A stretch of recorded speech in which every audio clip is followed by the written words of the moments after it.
Você está prestes a descobrir os segredos atemporais que têm o poder de transformar a sua vida social e profissional de maneira extraordinária, revelados pelo mestre Dale Carnegie em seu clássico Como Fazer Amigos e Influenciar Pessoas. As estratégias poderosas presentes nesse vídeo são a chave para elevar as suas habilidades de comunicação ao nível que você nunca imaginou. Então, prepare-se para desbloquear o poder de criar conexões e criar o respeito e admiração de todos ao seu redor. E claro, criar oportunidades que antes pareciam impossíveis. Se você quer descobrir essas técnicas, eu preparei este resumo especialmente para você. Eu sou o Bruno e você está no canal Absolutamente.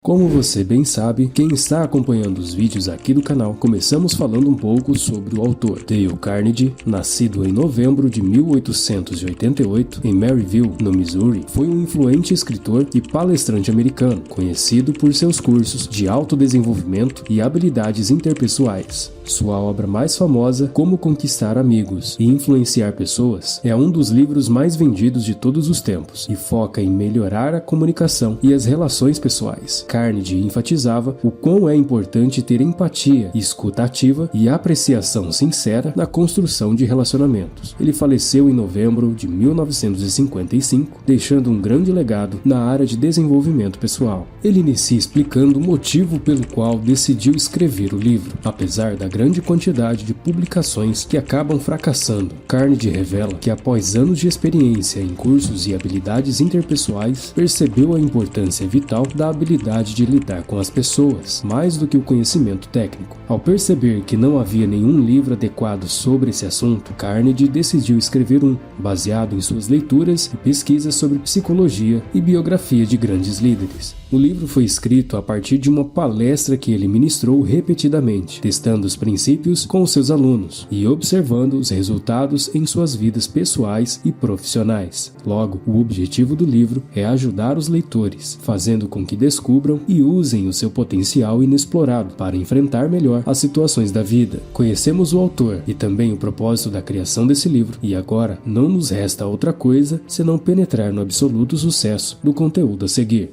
O livro é dividido em 4 partes, e cada uma apresenta princípios específicos a serem seguidos. Esses princípios funcionam como capítulos dentro de cada parte, mas não são numerados sequencialmente ao longo do livro. Em vez disso, cada parte tem a sua própria numeração de capítulos, ou como o autor prefere chamar, de princípios. Essa primeira parte fala sobre técnicas fundamentais para lidar com as pessoas. O primeiro capítulo é uma metáfora. Se quiser tirar mel, não espante a colmeia. Em 7 de maio de 1931, Nova York testemunhou uma das caçadas mais intensas da história, quando a polícia cercou Crowley no apartamento de sua namorada. Armados com metralhadoras e gás lacrimogêneo, os policiais enfrentaram Crowley, que resistiu ferozmente, enquanto milhares assistiam ao confronto. Apesar de sua imagem de rei dos matadores, ele se via como um homem de bom coração, afirmando em uma carta que estava apenas defendendo a si mesmo, apesar de ter matado um policial a sangue frio. Crowley, como muitos criminosos, não se via como culpado. Al Capone, o notório chefe de gangster, e Dutch Schultz, um criminoso de Nova York, também não se consideravam maus. Ambos se viam como benfeitores mal compreendidos, um padrão comum entre os criminosos, como observou Lewis, um ex-diretor da prisão de Sing Sing. A crítica, portanto, não leva a mudanças e pode gerar ressentimento, como mostrado em diversos exemplos históricos e pessoais. Lincoln, conhecido por seu sucesso em lidar com pessoas, passou por um processo de autoaprendizado sobre a futilidade da crítica. Inicialmente crítico e sarcástico, ele mudou a sua abordagem após um incidente pessoal com um rival político. Essa experiência ensinou Lincoln a evitar a crítica e a tratar as pessoas com mais compreensão e respeito, uma lição que moldou seu sucesso em lidar com os outros. Logo, o primeiro princípio é: não critique, não condene, não se queixe. O capítulo 2 revela um grande segredo. O verdadeiro segredo para influenciar os outros é fazê-los querer o que você deseja. A única forma eficaz de conseguir algo de alguém é descobrir e satisfazer o que a pessoa realmente quer. Forçar ou ameaçar pode conseguir resultados temporários, mas cria uma repercussão negativa. Sigmund Freud e John Dewey destacam o desejo humano de ser importante como uma das motivações mais profundas. Freud se referiu a isso como o desejo de ser grande, enquanto Dewey chamou de o desejo de ser importante. Esse desejo é muitas vezes insaciável e é fundamental para entender o comportamento humano. Lincoln, Dickens e Rockefeller são exemplos de pessoas cujas ações foram guiadas por esse desejo de importância. O desejo de se sentir relevante é o que move muitos a buscar reconhecimento e status, seja através de realizações ou comportamentos. A busca por conhecimento pode até levar a distúrbios mentais, pessoas se tornando doentes para receber atenção que não conseguem obter de forma saudável. Exemplos mostram como a busca por importância pode distorcer a percepção da realidade. Charles Schwab, um dos maiores líderes empresariais dos Estados Unidos, revelou que a chave do sucesso era a habilidade de tratar as pessoas com apreciação e encorajamento. Em vez de criticar, Schwab focava em elogiar e incentivar. Ele acreditava que isso era mais eficiente para despertar o melhor nas pessoas e que as críticas destrutivas prejudicavam a motivação e o desempenho. Tratar os outros com reconhecimento e encorajamento ao invés de crítica é o caminho mais eficaz para obter colaboração e criar um ambiente positivo. Sendo assim, o segundo princípio da primeira parte é: aprecie honesta e sinceramente. Ao entrar no terceiro capítulo, o autor mostra a importância de compreender e atender os desejos dos outros, como uma forma de influência e persuasão. Mas antes de dar continuidade, se você não é inscrito aqui no canal, inscreva-se agora, ative o sininho para não perder nenhum dos nossos vídeos. Dê um like e fique à vontade para comentar. O seu feedback é muito bem-vindo aqui no canal. Bom, como eu estava dizendo, o autor mostra a importância de compreender e atender os desejos dos outros. Usando a analogia da pesca e exemplos históricos,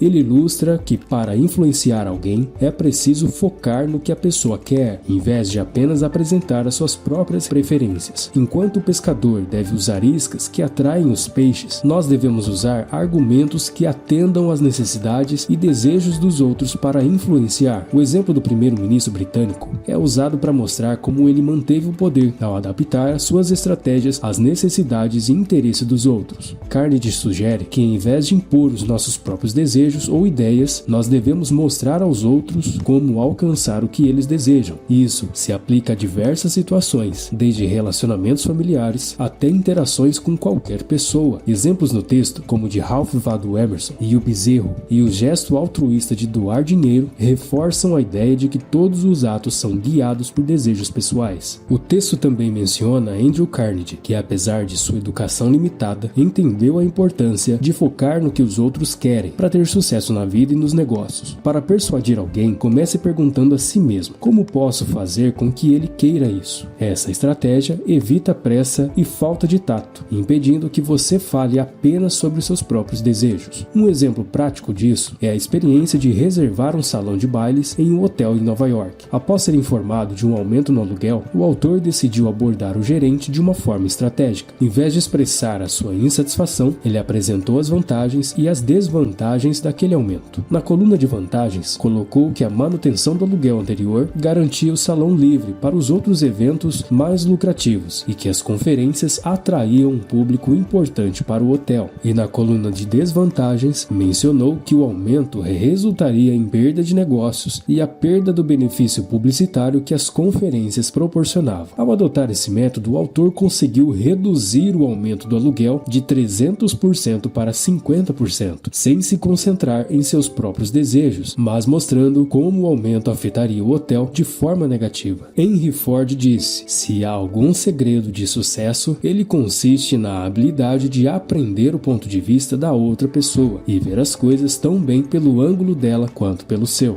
Essa estratégia é muitas vezes ignorada, como mostrado em exemplos de cartas de publicidade e solicitações mal direcionadas. Um exemplo de carta mal escrita, enviada por um chefe de departamento de rádio a diretores de estações, foca em como a companhia é grandiosa, ignorando os interesses do destinatário. Carnegie lembra que o texto de uma carta tem que priorizar o ponto de vista do destinatário. Em vez de descrever as próprias dificuldades, destaque como a cooperação pode beneficiar a outra parte. podemos dizer que isso também se aplica a e-mails, considerando os dias atuais. Então, Carnegie mostra como exemplo essa carta do superintendente da companhia de cargas, que descrevia os problemas causados por entregas tardias, solicitando cooperação para enviar as cargas mais cedo e evitar congestionamento. Mas o problema é que essa carta teve o efeito oposto ao desejado. Vermiley, o destinatário, percebeu que a carta se focava demais nas dificuldades da companhia de cargas e não em como a cooperação podia trazer benefícios. Isso gerou um sentimento de hostilidade em vez de colaboração. Para melhorar a comunicação, o superintendente reescreveu a carta, destacando a longa relação de negócios e o desejo de oferecer um serviço eficiente. A nova abordagem evitou mencionar problemas e focou em como a mudança na hora das entregas poderia beneficiar a empresa de Vermiley, facilitando o processo e evitando atrasos. A carta revisada foi mais amigável e orientada para a cooperação, pedindo colaboração sem pressionar ou desviar a atenção de Vermiley de suas responsabilidades. Barbara Anderson, com 10 anos de experiência bancária em Nova York, decidiu se mudar para Phoenix devido à saúde do filho. Para conseguir um emprego em um novo banco, enviou uma carta a 12 bancos em Phoenix, destacando como suas habilidades poderiam beneficiar a instituição, ao invés de focar em suas próprias necessidades. Como resultado, ela recebeu convites para a entrevista de 11 dos 12 bancos e teve a liberdade de escolher entre as ofertas disponíveis. Sua estratégia bem-sucedida mostrou que focar nas necessidades dos outros, em vez de apenas em suas próprias, pode levar a grandes oportunidades. A lição aqui é que muitos vendedores falham porque estão mais preocupados com o que eles querem do que com o que o cliente precisa. Os clientes não querem ser forçados a comprar, eles querem soluções para os seus problemas. Aqueles que compreendem isso e se concentram em como seus produtos ou serviços podem ajudar os outros têm mais sucesso. Exemplos que o autor usa para ilustrar esse princípio. Corretor de imóveis. Um corretor ignorou a necessidade de ajudar um cliente e se concentrou apenas em seu próprio interesse, resultando em perda de oportunidade. Outro corretor que entendeu as necessidades do cliente e se esforçou para oferecer ajuda, teve sucesso. Vendedores de seguros. 2 vendedores de seguros abordaram a mesma empresa com uma nova apólice. Um deles apenas mencionou o produto, enquanto o outro mostrou o entusiasmo e fez uma apresentação detalhada que no final resultou em uma venda de fato. A moral é que considerar o ponto de vista do outro e despertar desejo genuíno em uma negociação é fundamental. Você não só ajuda os outros, mas também alcança os seus próprios objetivos de forma mais eficiente e satisfatória. Logo, o terceiro princípio ensinado aqui nessa primeira parte é: desperte um forte desejo na outra pessoa. Entramos então na segunda parte do livro de Dale Carnegie, que vai te ensinar 6 maneiras de fazer as pessoas gostarem de você. O autor começa falando sobre o que você deve fazer para ser bem recebido em toda parte. Esse trecho explora como a técnica de fazer amigos e ser bem recebido está relacionado ao interesse genuíno pelas outras pessoas. O exemplo inicial é um cachorro, que sem exigir nada em troca, demonstra afeto e amizade incondicional. A mensagem é que ao invés de tentar fazer os outros se interessarem por você, é mais eficaz mostrar você um interesse sincero por eles. Carnegie reflete sobre sua experiência com Tippy, seu cachorro de infância, que foi um exemplo de como um verdadeiro interesse pelos outros pode criar laços fortes. Ele observa que muitas vezes as pessoas falham em criar amizades duradouras ao tentar forçar os outros a se interessarem por elas. Um estudo da New York Telephone Company revelou que a palavra mais usada em conversas telefônicas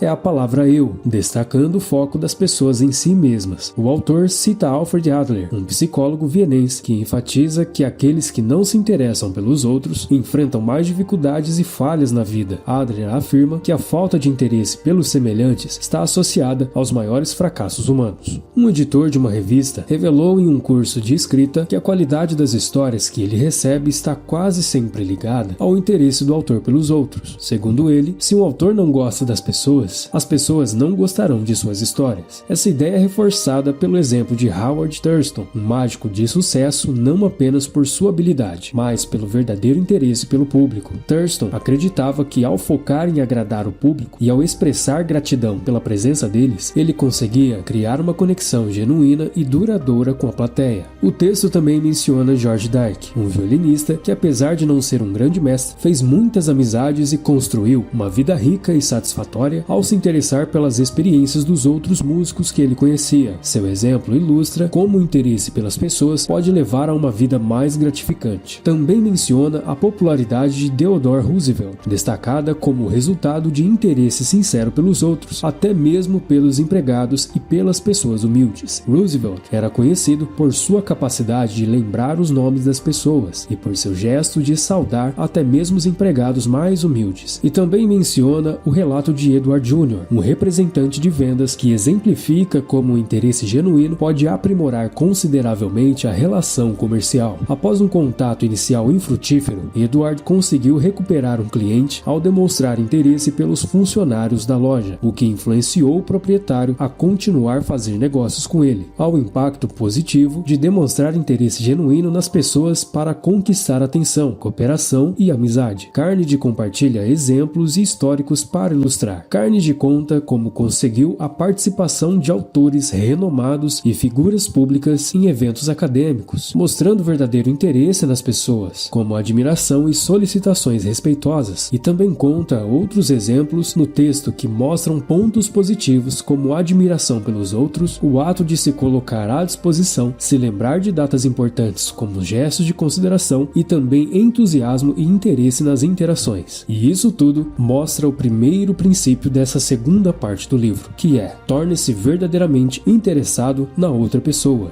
Carnegie também fala sobre a importância de um sorriso genuíno para criar boa impressão. Ele conta histórias que mostram como um sorriso pode melhorar algumas interações, tanto em contexto pessoal quanto profissional. Um sorriso verdadeiro transmite felicidade e agrado, o que pode influenciar as pessoas ao seu redor. E além disso, a expressão facial de uma pessoa, ainda mais o sorriso, pode ser mais impactante que qualquer outro elemento externo, como roupas caras, por exemplo. O sorriso, quando sincero, pode aumentar a eficiência em diversas áreas e até contribuir para o sucesso financeiro. O autor fala também sobre a importância do controle dos pensamentos para alcançar a felicidade. A felicidade não depende de fatores externos, mas de como nós interpretamos as situações. A diferença entre felicidade e infelicidade muitas vezes reside na atitude mental das pessoas. Exemplos concretos são usados para ilustrar essa ideia. Duas pessoas em condições idênticas podem ter sentimentos opostos devido à diferença de atitude. Outro exemplo é o caso de crianças deficientes, que apesar das dificuldades, encontram alegria na vida, demonstrando que a felicidade é uma questão de perspectiva. Elbert Hubbard sugere práticas simples, como cumprimentar as pessoas com um sorriso e manter uma atitude mental positiva para alcançar a felicidade e o sucesso. Ele enfatiza que os pensamentos moldam nossa realidade e que devemos nos focar em pensamentos positivos e construtivos. O sorriso é uma ferramenta poderosa de comunicação e expressão de boas intenções. Ele pode iluminar o dia de alguém, trazendo alegria e conforto. É um gesto simples, mas com um profundo impacto, especialmente em momentos de pressão ou dificuldade. É necessário cultivar uma mentalidade positiva e usar o poder do sorriso para espalhar alegria e boas energias ao nosso redor. Veja mais sobre mentalidade positiva em nosso vídeo sobre o livro Atitude Mental Positiva. O link estará em um card e na descrição. Com isso, o princípio apresentado com essa reflexão é: sorria.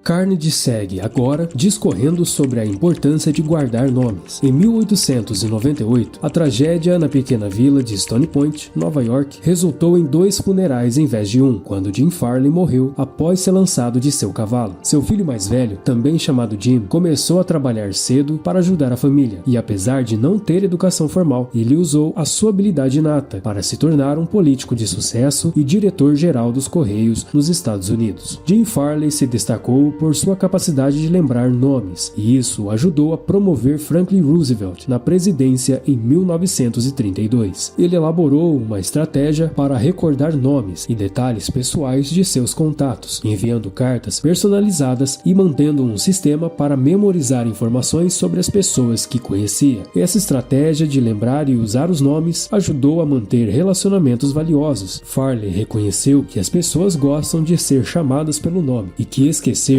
ou errar um nome pode ser uma desvantagem. A importância de lembrar dos nomes é exemplificada por Andrew Carnegie, que usou a mesma psicologia para relacionamentos e negócios bem-sucedidos. Carnegie usou seu talento para lembrar nomes para estabelecer conexões valiosas e resolver conflitos de forma eficiente. Além disso, o exemplo de Franklin Roosevelt ilustra como a lembrança de nomes pode ser uma poderosa ferramenta de influência e respeito. Roosevelt usou essa habilidade e foi amplamente apreciado e contribuiu para a sua imagem de maneira positiva. O autor nos mostra que essa é uma forma simples, mas poderosa de mostrar respeito e construir boas relações, e que é uma prática que pode ter um impacto relevante. Isso porque o som de um nome tem um impacto poderoso em todos nós, não apenas em figuras importantes, como figuras públicas ou executivos. Um exemplo simples é a experiência de Ken Nottingham, um funcionário da General Motors de Indiana. Ele costumava almoçar no restaurante da companhia e notou que a funcionária atrás do balcão tinha uma expressão sempre sombria. Em um dia, ele leu seu nome no crachá e decidiu usá-lo ao fazer o seu pedido. A mudança foi notável. A garçonete, antes apenas uma funcionária, agora parecia mais atenta e amigável. Ela preparou um prato muito melhor, demonstrando um cuidado especial. O uso do nome de uma pessoa pode criar um efeito mágico, mostrando sua individualidade e fazendo-se sentir única e notada. Isso é simples, mas dá um significado especial e pessoal, mostrando respeito e consideração. Com isso, o terceiro princípio da segunda parte é: o nome de uma pessoa é para ela o som mais doce e mais importante que existe em qualquer idioma.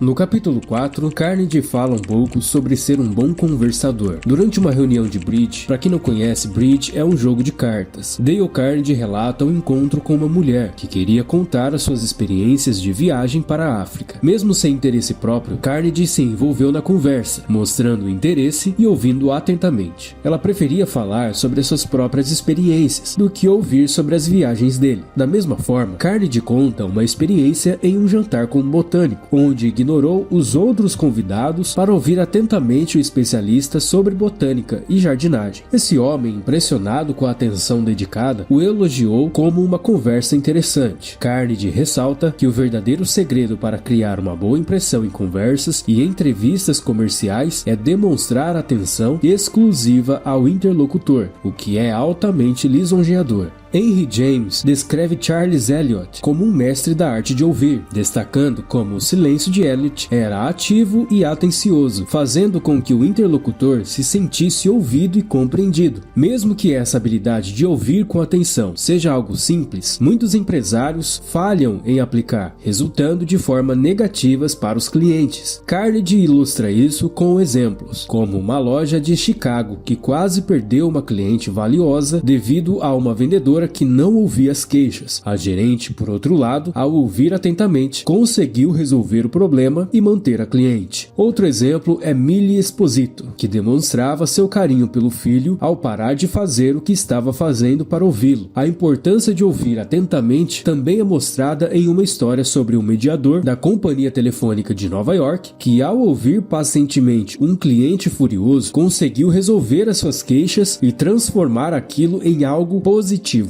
Carnegie conclui que ouvir é crucial em qualquer lugar e situação. A atenção dedicada e a disposição para ouvir não apenas demonstram respeito, mas também ajudam a resolver os conflitos e a construir relacionamentos mais sólidos. Um outro exemplo de situação parecida, Julian Detmer, que ao enfrentar um cliente insatisfeito, optou por ouvir atentamente em vez de responder de forma impulsiva. Essa atitude surpreendeu o cliente, que esperava um confronto, mas foi acolhido. Essa estratégia de ouvir e reconhecer o ponto de vista do cliente resultou em um fortalecimento da relação comercial, mudando um possível rompimento para uma parceria sólida de longo prazo. Em seguida é contada a história de Edward Bock, um jovem pobre que, apesar das adversidades, alcançou sucesso através da prática da escuta e da aprendizagem contínua. Bock, mesmo com pouca educação formal, cultivou o hábito de ouvir e aprender com figuras renomadas, o que o ajudou a se tornar um dos mais influentes editores de revistas dos Estados Unidos. Isso mostra que a capacidade de ouvir pode ser fundamental para conquistar e abrir novos caminhos. Abraham Lincoln não fica de fora dos exemplos do livro. O texto menciona a sua experiência durante a Guerra Civil. Lincoln, em vez de buscar conselhos, utilizou a presença de um amigo para organizar os seus próprios pensamentos, mostrando que às vezes as pessoas precisam apenas de um ouvinte empático para encontrar clareza. Carnegie reforça que ser um bom ouvinte é importante, não só para agradar grandes personalidades, mas também para lidar com pessoas comuns. Ser um bom ouvinte é uma habilidade rara e a falta dela traz isolamento e desprezo. Para ser um bom conversador é necessário mostrar interesse nas outras pessoas, fazer perguntas que as incentivem a falar sobre si mesmas e sobre os seus interesses, e lembrar que as preocupações delas são muito mais importantes para elas do que os problemas do mundo. E é com essa ideia que o quarto princípio é formado. Seja um bom ouvinte, incentive as pessoas a falarem sobre elas mesmas. Carnegie nos leva ao capítulo 5 a entender como causar interesse nas pessoas. Todos que visitaram Roosevelt ficaram impressionados com a profundidade e diversidade de seus conhecimentos. Roosevelt se preparava para receber visitantes, lendo sobre tópicos que sabia interessar ao hóspede, o que lhe permitia conversar com propriedade sobre uma ampla gama de assuntos. Ele entendia que a chave para conquistar o coração de alguém era falar sobre o que a pessoa mais gostava.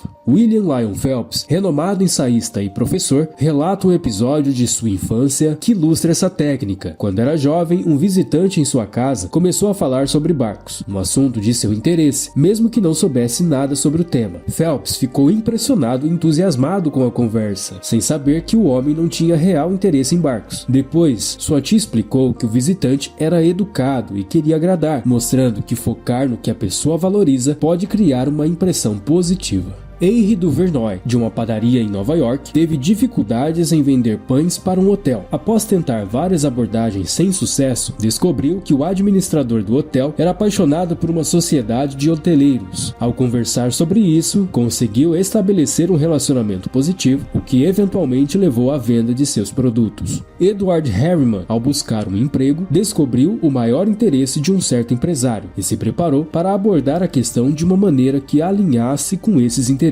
Em vez de pedir diretamente por um emprego, focou em como poderia contribuir para o sucesso do tal empresário. O resultado foi uma contratação bem-sucedida por muitos anos, e com isso, o quinto princípio dessa segunda parte é revelado. Fale de coisas que interessem a outra pessoa. Ao entrar no capítulo 6, Carnegie conta uma experiência pessoal em que decidiu fazer um funcionário dos Correios gostar dele. Ele percebeu que, para isso, deveria elogiar algo genuíno sobre a pessoa dele. Observando o atendente, ele fez um elogio sincero sobre o cabelo dele, o que imediatamente melhorou o humor do funcionário. A interação não foi motivada por interesse pessoal, mas pela satisfação de fazer algo de bom por outra pessoa. A história mostra uma importante lei de conduta humana. Faça a outra pessoa se sentir importante. Essa estratégia, conhecida desde a antiguidade, ressalta o valor de tratar os outros com apreço e reconhecimento, pois isso cria uma sensação de importância que pode mudar positivamente o dia de alguém. Carnegie frisa que essa abordagem, aplicada de maneira consistente, pode gerar muitos amigos e constante felicidade. E além disso, o poder do elogio sincero é evidenciado na história de Hal Caine, que ao expressar sua admiração por um famoso poeta, foi convidado para ser o seu secretário, impulsionando sua carreira literária. Por fim, o autor menciona um exemplo de um professor que, ao reconhecer o potencial de um aluno tímido e inseguro, convidou para uma classe avançada, transformando a autoestima e a vida do garoto.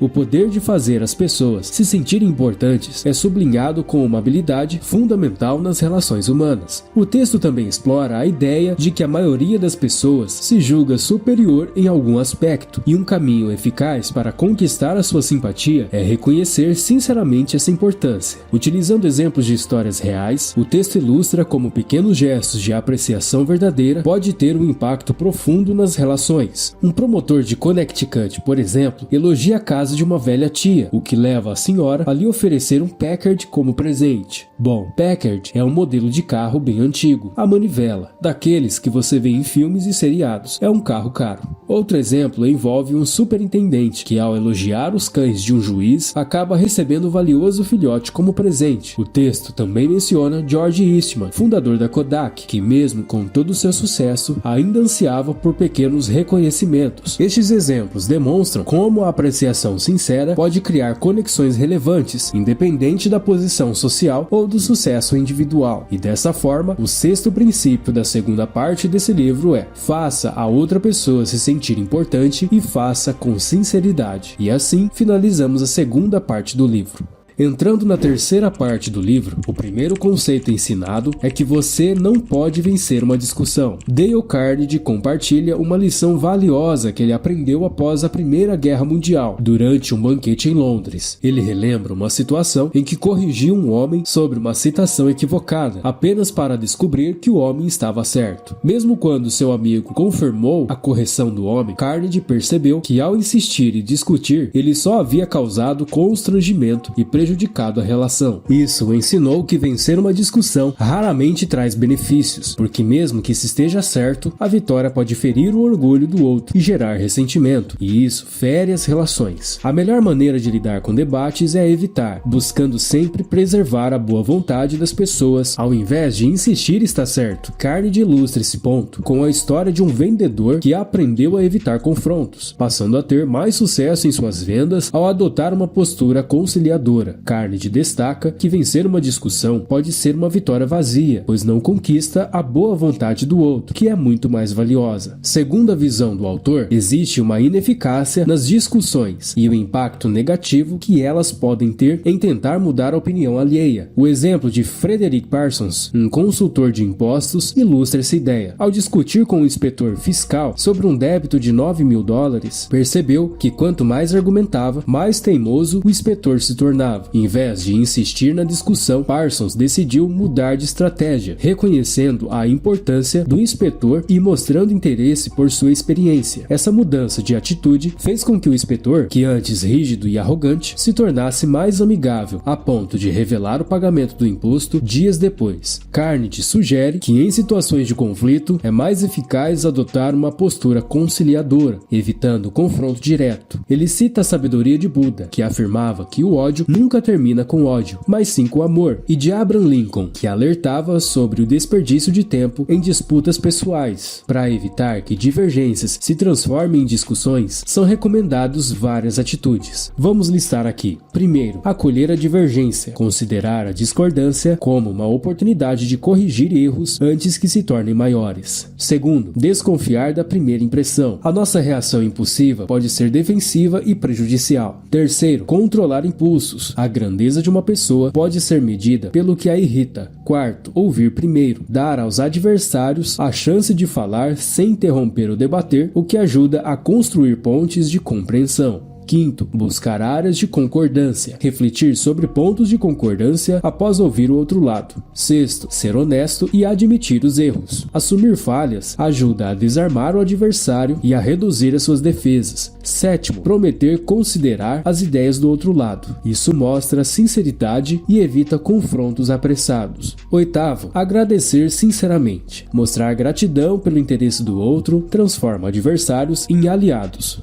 Nono, adiar a ação. Dar tempo para ambos os lados reconsiderarem suas posições e levantar todos os fatos antes de agir. Ao seguir essas sugestões, é possível evitar que divergências se transformem em discussões improdutivas, favorecendo uma solução mais harmoniosa e eficaz para os problemas. E dessa forma, o primeiro princípio dessa terceira parte é: a única maneira de ganhar uma discussão é evitando. No capítulo 2, Carnegie ensina a maneira certa de fazer inimigos e como evitá-la. Ele inicia o texto falando sobre a importância de evitar dizer às outras pessoas que elas estão erradas, porque isso fere o orgulho e gera resistência. Roosevelt, mesmo sendo um dos homens mais notáveis do século XX e extremamente capaz, confessou que esperava acertar apenas 75% das vezes. Se uma pessoa tão notável tinha essas expectativas, o que esperar de nós? Se você pode estar certo apenas 55% das vezes, já pode fazer uma fortuna em Wall Street. Então, por que insistir em dizer aos outros que estão errados? Quando se afirma que alguém está errado, não se ganha concordância, mas sim oposição. Isso porque, ao fazer tal afirmação, se ataca o orgulho e a inteligência da pessoa. É muito difícil mudar a opinião dos outros. Então, por que tornar essa missão ainda mais complicada? Em vez de afirmar que alguém está errado, seria mais eficiente sugerir sugerir que você mesmo possa estar errado e que seria bom examinar os fatos juntos. Essa abordagem evita discussões e cria um ambiente de diálogo e respeito mútuo. Exemplos práticos são apresentados, como o de Harold Hank, que ao mudar a sua estratégia com clientes, conseguiu transformar situações de conflito em ganho. Ele começou a admitir possíveis erros e dessa forma conquistou a confiança e gratidão de seus clientes. Um caso específico é citado, onde um jovem advogado, ao corrigir bruscamente o juiz da Suprema Corte, percebeu que, embora estivesse certo, sua abordagem agressiva o fez perder a empatia do juiz, ilustrando que muitas vezes ser rude ao corrigir alguém pode ser contraproducente. Existe uma grande dificuldade das pessoas em mudar suas crenças. Por mais do que as ideias em si, o que está em jogo é a vaidade pessoal. A maioria dos argumentos que nós usamos não serve para buscar a verdade, mas sim para defender aquilo que nós já acreditamos. O psicólogo Carl Rogers enfatiza o quão é importante se permitir compreender verdadeiramente o outro, algo que muitas vezes não fazemos, porque a nossa reação inicial é julgar, em vez de entender. Rogers sugere que compreender isso requer um esforço consciente, pois tendemos a avaliar ou criticar as opiniões e sentimentos alheios. O autor também menciona figuras históricas como Horace Greeley, que tentou, sem ter sucesso, mudar a opinião de Abraham Lincoln através de críticas de modo agressivo, só que isso só mostrou que a agressividade raramente leva a concordância. Em contraste, Benjamin Franklin, em sua juventude, foi aconselhado a abandonar o hábito de contradizer diretamente as pessoas e a adotar uma postura mais humilde e receptiva, e essa mudança o tornou mais influente e respeitado. Franklin adotou uma postura mais diplomática, evitando declarações absolutas e reconhecendo que as opiniões dos outros poderia ter mérito. Essa atitude, mesmo que exigisse esforço inicial, se tornou natural com o tempo, resultando em conversas melhores e produtivas. Franklin atribuiu a essa mudança parte de seu sucesso em influenciar as decisões públicas, apesar de suas limitações como orador. Os exemplos citados no texto demonstram a eficiência dessa estratégia em ambientes profissionais. Catherine Arendt, ao enfrentar a resistência ao seu novo sistema de trabalho, inicialmente fracassou ao tentar impor as suas ideias. Depois de uma reflexão, ela mudou a sua tática, ouvindo as preocupações dos outros e permitindo que eles colaborassem na solução, e como resultado, seu sistema foi aceito com entusiasmo. Um outro exemplo, para finalizar, é o exemplo de Crowley, que percebeu que ao discutir com inspetores de materiais, embora fizesse vencer as discussões, não trazia benefício algum à sua empresa. Então ele decidiu abandonar as discussões e isso sim obteve melhores resultados para a empresa. Essas histórias reforçam a ideia de que a maneira como nós comunicamos e abordamos as diferenças pode ter um impacto significativo nos resultados que obtemos. Abandonar o hábito de julgar e argumentar de forma imediata em favor de uma escuta ativa e de uma abordagem mais diplomática pode melhorar todos os tipos de relação. A lição aqui é também o segundo princípio dessa parte: respeite a opinião dos outros. Nunca diga "você está errado". Ao entrar no terceiro capítulo, Carnegie narra uma situação pessoal envolvendo seu bulldog Rex e um policial, que o advertiu sobre a lei de manter cães com coleira e focinheira em um parque. Apesar de reconhecer a lei, Carnegie desobedeceu e foi novamente flagrado pelo policial. Em vez de discutir ou oferecer desculpas, ele admitiu seu erro de imediato e surpreendentemente fez com que o policial tivesse uma atitude mais compreensiva e acabou permitindo que o cachorro corresse livremente em uma área onde ele não seria visto. Essa parte do texto mostra o quão é eficaz reconhecer prontamente os próprios erros. Ao admitir o erro antes de ser confrontado, a pessoa pode desarmar a crítica. O autor menciona o caso de Ferdinand Warren, que ao admitir os seus erros a um cliente, conseguiu suavizar a sua situação e até conseguiu uma nova encomenda. Finalmente, Carnegie compartilha uma história sobre Robert Lee, que após a derrota na Batalha de Gettysburg, assumiu total responsabilidade pelo fracasso,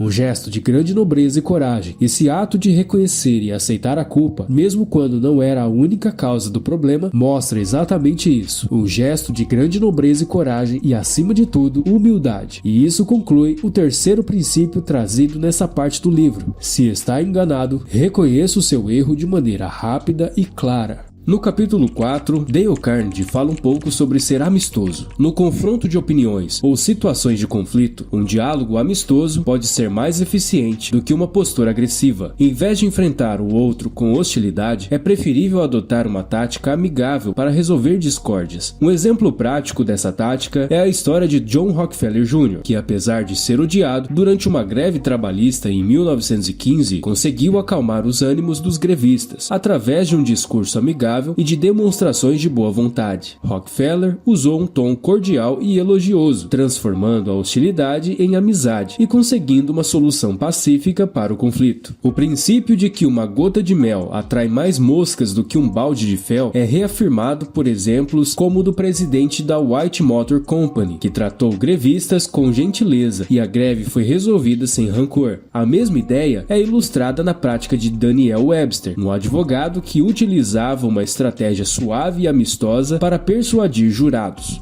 Atitude amistosa e sincera pode também ser uma boa opção em negociações pessoais, como a redução de aluguel, onde o proprietário, ao ser tratado com gentileza, ofereceu uma concessão sem resistir. O superintendente de um departamento elétrico em Pittsburgh enfrentou uma situação delicada quando seu time realizou um trabalho novo e público pela primeira vez. Com a atenção de muitos, um fotógrafo capturou a cena e poderia interpretar o grande número de pessoas presentes como desperdício. Ao conversar com o fotógrafo de forma amigável, o superintendente explicou a situação e evitou uma crítica negativa para a companhia. Gerald, um morador de New Hampshire, aplicou algo semelhante ao lidar com um problema de danos em sua casa, causado por uma falha do proprietário na subdivisão. Ao manter a calma e usar a cortesia durante a negociação, conseguiu obter uma solução satisfatória e o pagamento dos danos. A fábula de Esopo sobre o sol e o vento ilustra a gentileza e a amizade como sendo mais eficientes do que a força e a raiva. Esse princípio é reforçado em uma situação em que um homem, ao enfrentar problemas com o atendimento de seu carro, usou uma tática amigável para resolver a situação e até recebeu um carro emprestado enquanto o seu estava sendo consertado. A mensagem aqui é que a cortesia e a aproximação amistosa podem ser mais certeiras para resolver conflitos e influenciar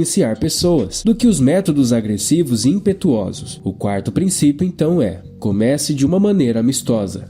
No capítulo 5, Carnegie fala um pouco sobre o método socrático. Ao conversar com os outros, inicie destacando os pontos em que vocês concordam e continue reforçando esses pontos. É importante fazer com que a outra pessoa sinta que estão caminhando juntos para o mesmo objetivo, com diferenças apenas na forma de alcançá-lo e não no propósito. Tente manter a outra pessoa dizendo sim desde o início e evite que ela diga não. Um não pode ser difícil de reverter, porque a pessoa tende a manter a sua posição para não parecer inconsistente. Portanto, é melhor começar fazendo a pessoa concordar com pequenas afirmações. Isso faz com que o processo se mova na direção positiva, como uma bola de bilhar que exige muito mais força para mudar de direção uma vez em movimento. Quando alguém diz não, todo o seu sistema se opõe à mudança. Em contraste, quando alguém diz sim, está aceitando e se abrindo para novas ideias. Conseguir várias respostas afirmativas desde o início aumenta a chance de obter a atenção e a aceitação final da proposta. Mesmo que essa seja uma técnica simples, é muitas vezes esquecida. As pessoas parecem gostar de contradizer desde o início. Criar um ambiente onde a pessoa concorda desde o começo torna mais fácil conseguir sua aceitação mais tarde. Por exemplo, James Eberson, do Greenwich Savings Bank, usou essa técnica para convencer um cliente a fornecer informações necessárias. Ao invés de impor uma exigência, ele fez com que o cliente concordasse com pequenos pontos, o que facilitou a abertura e a confiança do cliente.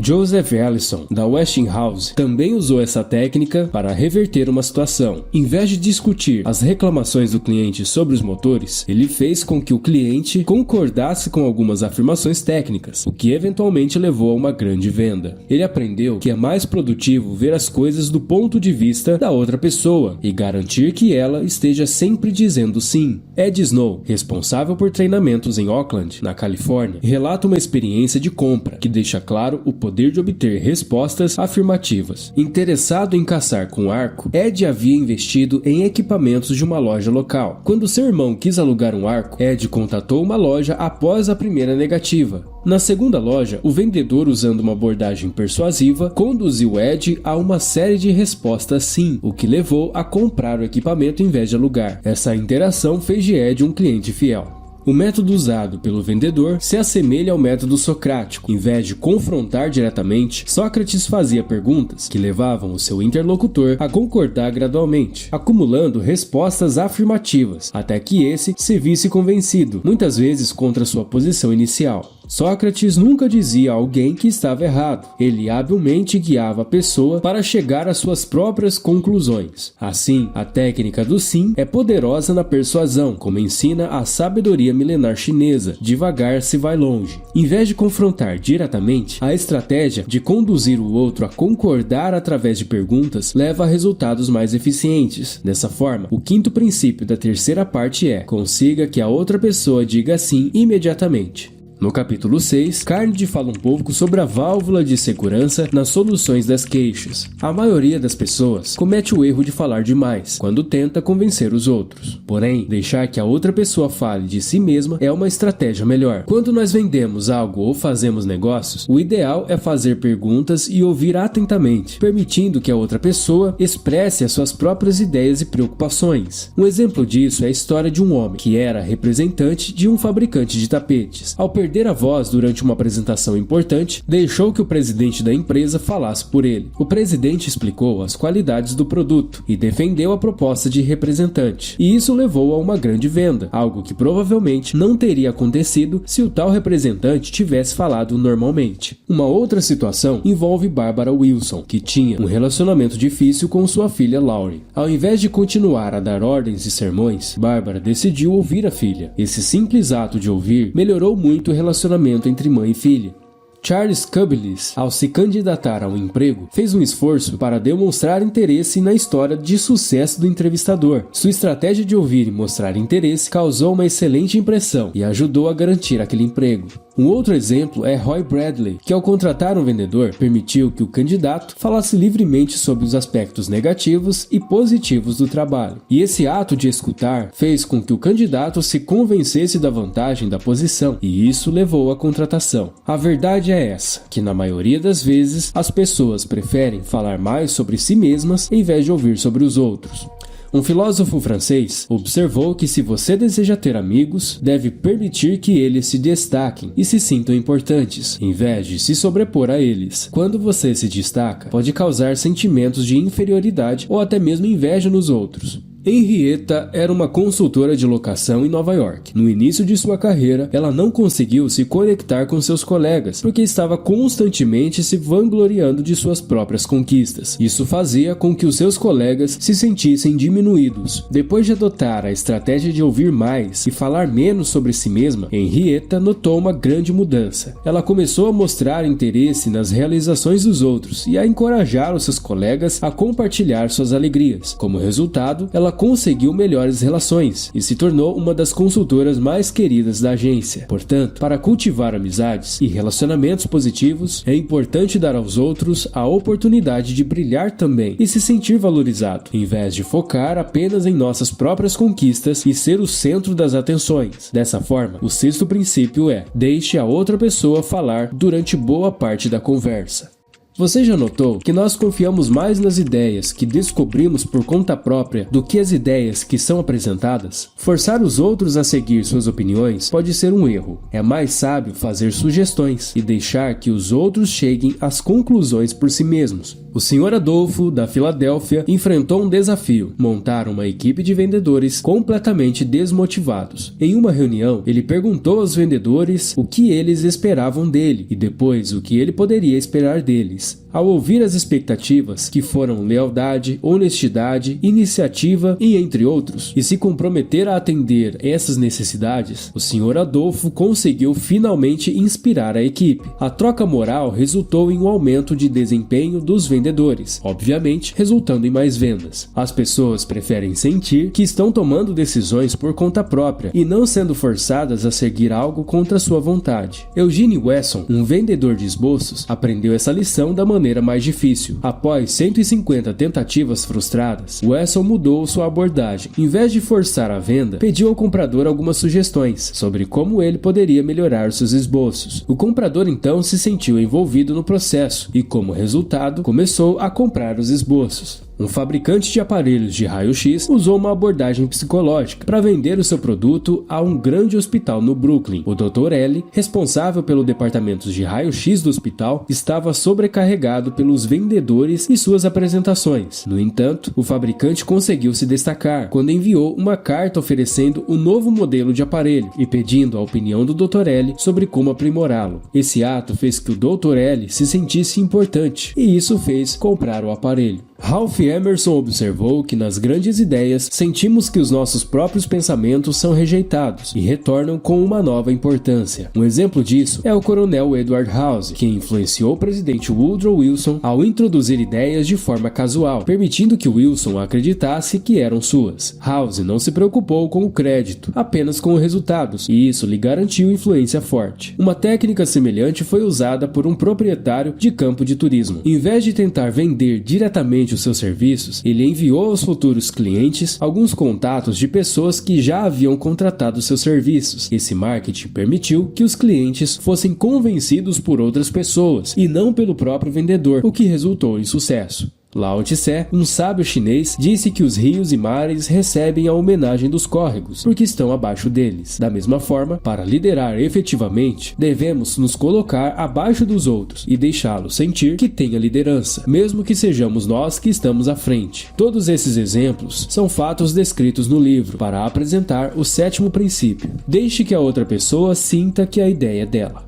Dale Carnegie entra no capítulo 8 falando um pouco sobre a fórmula para transformar as relações. Entender o ponto de vista dos outros é fundamental para melhorar relações. Em vez de condenar os erros dos outros, é melhor tentar entender as razões que estão por trás das ações delas. Se todo mundo se colocasse no lugar do outro e pensasse em como se sentiria nessa mesma situação, evitaria muitas irritações e construiria melhores conexões. A chave para o sucesso nas relações é a compreensão verdadeira do ponto de vista alheio. Ao demonstrar esse interesse, demonstrará empatia, e ter empatia torna mais fácil a compreensão e reduz conflitos. O exemplo de Sam Douglas, no texto, que passou a valorizar o trabalho da esposa no jardim, ilustra como reconhecer e apreciar o esforço dos outros pode transformar a dinâmica de um relacionamento. Da mesma forma, a mudança na abordagem de um defensor ambiental que passou a conversar amigavelmente com os jovens que acendiam fogos resultou em maior cooperação dos mesmos. A experiência de Elizabeth Novak com um cobrador de dívidas mostrou como entender a perspectiva do outro pode levar a soluções mais flexíveis e menos complicadas. Pensar no ponto de vista da outra pessoa não só facilita a resolução de conflitos, como também melhora suas relações e aumenta a eficácia das interações. Então, antes de pedir algo ou validar uma situação, se pergunte como a outra pessoa vê a situação. Essa prática não apenas poupa energia, mas também atrai mais amigos e melhora os resultados em suas interações. E assim, Carnegie revela então o 8º princípio através do texto. Procure honestamente ver as coisas do ponto de vista da outra pessoa.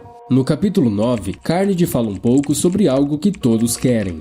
Imagine se você tivesse uma frase mágica que pudesse acabar com uma discussão, dissipar o sentimento hostil e fazer as pessoas ouvirem você. A frase é: eu não te condeno de jeito nenhum por pensar assim. Se eu tivesse no seu lugar, eu pensaria exatamente igual a você. Essa tática ajuda a acalmar até mesmo os mais irritados, porque reconhece que todos têm as suas próprias experiências que moldam suas opiniões. Por exemplo, se você tivesse vivido a vida de Al Capone, teria desenvolvido as mesmas características que ele. Portanto, não é justo julgar alguém sem entender o olhar da outra pessoa. Em vez de criticar, simpatize, mostre bondade, mesmo quando enfrentando hostilidade. Dale Carnegie conta um episódio após cometer um erro geográfico em uma palestra, enfrentou um muitas críticas. Em vez de responder sendo hostil, Carnegie usou simpatia e pediu desculpas para transformar a situação, conquistando a empatia da crítica. Taft, ex-presidente dos Estados Unidos, também ilustra como simpatia pode suavizar situações difíceis. Após irritar uma senhora por não indicar o seu filho para o cargo desejado, Taft usou uma resposta gentil e compreensiva para abrandar a irritação dela. O capítulo também fala sobre Jay Mango, representando uma empresa de manutenção de elevadores, que enfrentou um desafio ao precisar realizar um concerto que levaria 8 horas em um hotel movimentado sem causar grandes transtornos aos hóspedes. Em vez de discutir o tempo necessário para o serviço, Mango abordou o gerente do hotel de maneira compreensiva. Ele explicou que um reparo rápido poderia levar a danos mais graves e prolongados, o que seria mais incômodos para os hóspedes a longo prazo. Com esse tipo de abordagem,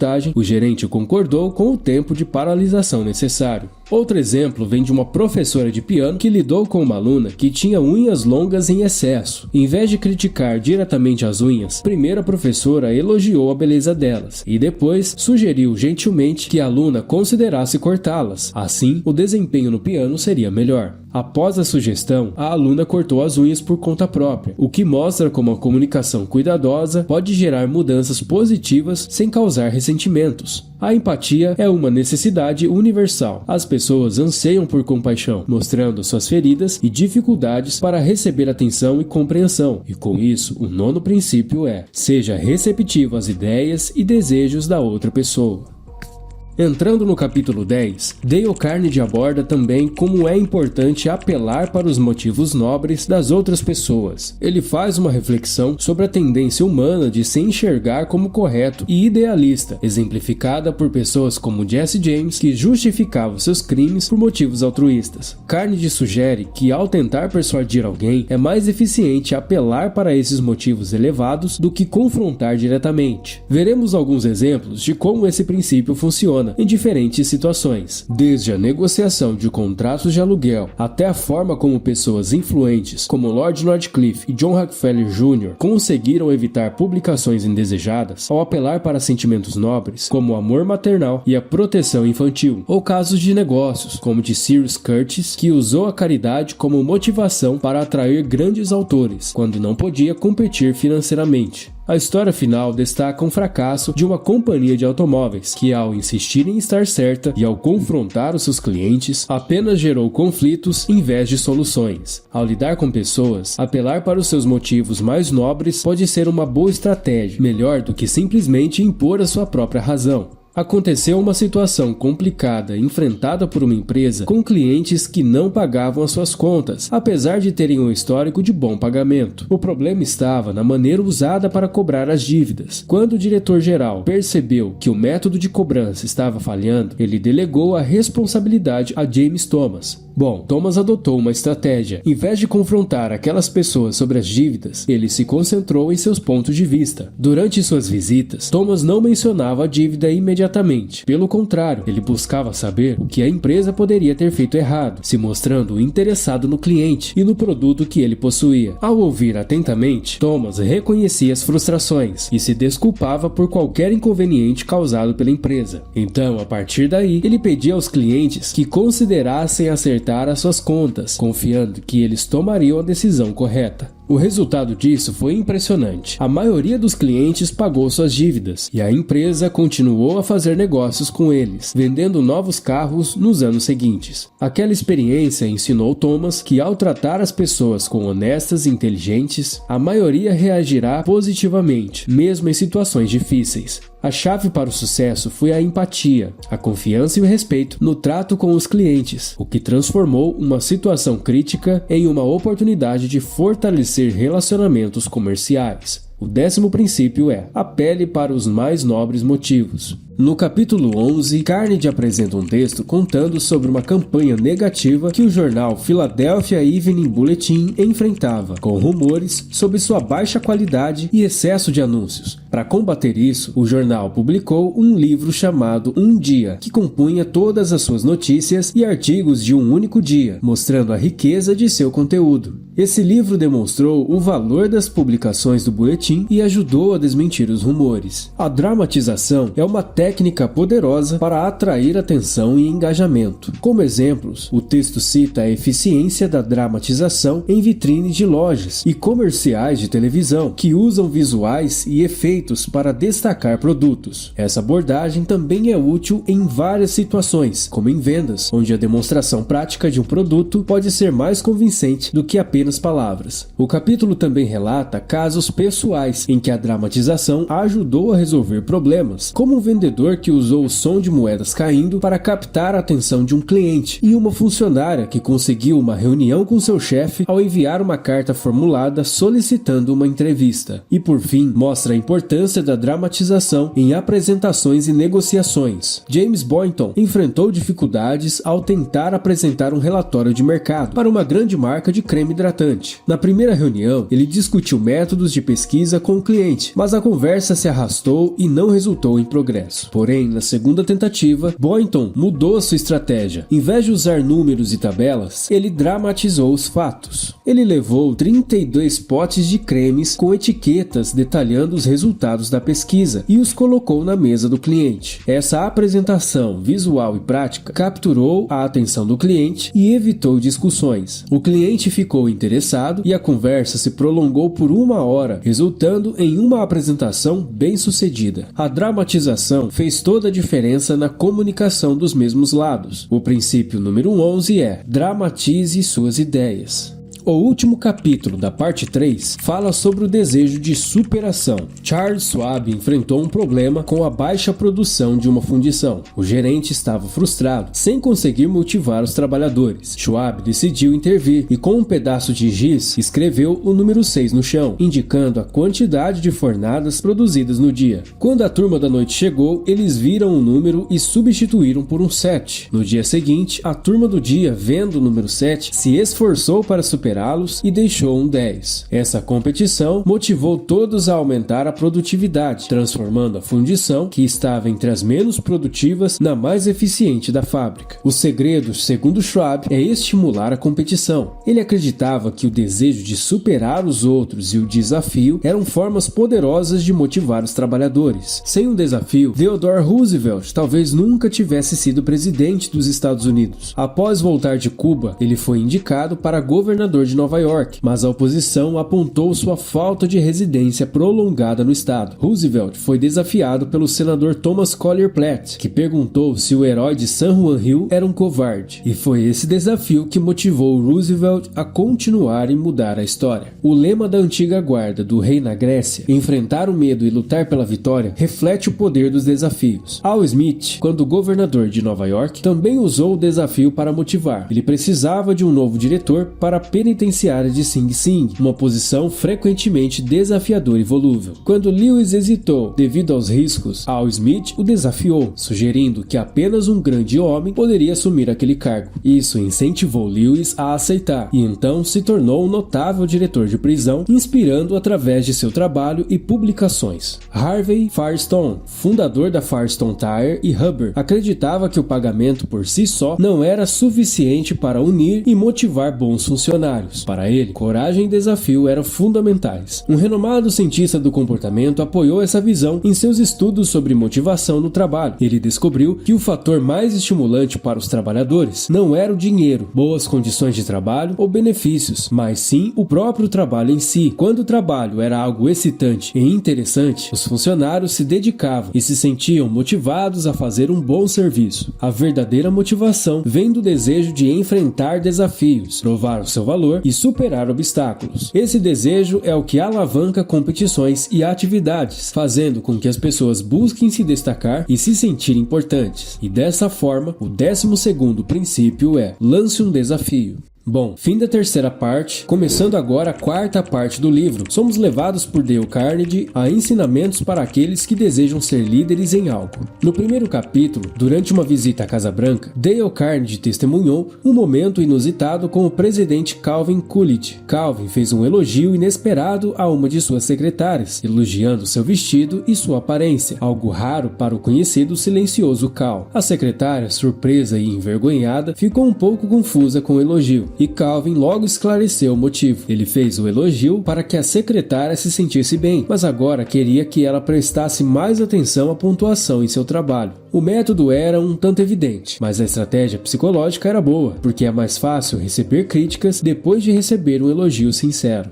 Carnegie conta também algo que aconteceu com William McKinley. Em 1896, durante a sua candidatura à presidência, William McKinley enfrentou um desafio de rejeitar um discurso de campanha elaborado por um republicano. E mesmo discurso bem escrito, McKinley sabia que não estava bom para aquele momento e temia ferir os sentimentos do autor do discurso. Então ele elogiou o discurso, reconhecendo o mérito e entusiasmo daquele homem, e com habilidade sugeriu que, mesmo tendo muito valor, o discurso ainda precisava ser ajustado para se alinhar melhor com o partido e o contexto da campanha. Pediu então que revisasse o discurso, e o republicano seguiu as orientações e, com base nessas orientações, reescreveu o discurso, que se tornou um dos mais eficazes da campanha, fazendo McKinley ganhar destaque como um orador notável. Um pouco antes, em 1863, o presidente Abraham Lincoln escreveu uma carta importante ao major-general Hooker durante um período crítico da Guerra Civil Americana. Apesar da situação desesperadora, Lincoln usou um tom diplomático para criticar Hooker, reconhecendo suas qualidades enquanto falava de suas falhas. Lincoln escreveu a carta elogiando Hooker por sua bravura e capacidade, mencionando que a sua ambição, dentro dos limites razoáveis, era uma qualidade valiosa. Porém, ele expressou insatisfação com a forma como havia comprometido o trabalho do general e o espírito crítico que havia alimentado dentro do exército. Lincoln advertiu Hooker que esperava vitórias militares para justificar qualquer desejo de poder absoluto. O presidente ofereceu apoio para combater o espírito de desconfiança que Hooker havia semeado e concluiu incentivando-o a avançar com energia e cuidado absoluto para alcançar o sucesso. Logo, esse capítulo mostra a eficácia da abordagem diplomática e positiva em situações desafiadoras, usando exemplos. Primeiro, o caso de Gall, da Wark Company, que teve que resolver um problema com um subcontratante, que atrasou a entrega de materiais que eram essenciais para um projeto. Em vez de usar táticas agressivas, Gall usou uma abordagem amigável e elogiosa ao se encontrar com o presidente do subcontratante. Elogiou a fundição e a família do presidente, e o presidente, encantado, garantiu a entrega dos materiais a tempo.